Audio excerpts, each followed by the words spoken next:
As Russia began its assault in Ukraine, its initial goal was to capture the capital city of Kyiv. In the early days of the invasion, Russian forces occupied towns in the outskirts of the capital, newly built neighborhoods where many prosperous young families had settled.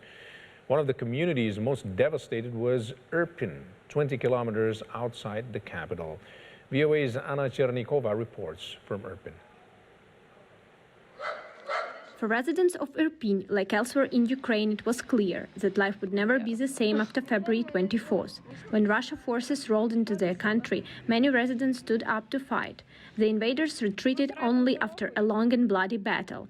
But some residents, like Olga Ovcharenko and her family, made the choice to run and leave to fight another day.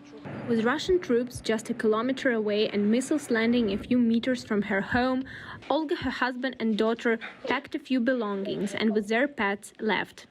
As they fled west on a highway, Olga said the Russians continued to attack and all she could think of was saving her daughter.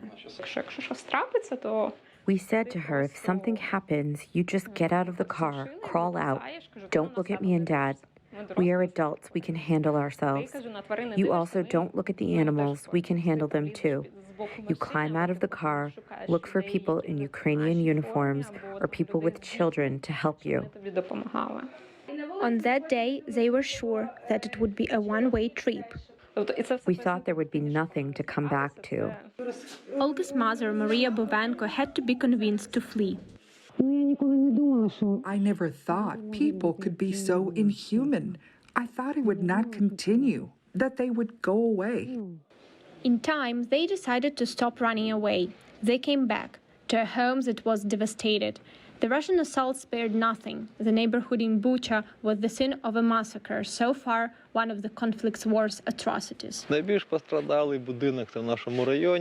is the most damaged building in our neighborhood because it's the highest one, and Bucha is very visible from here.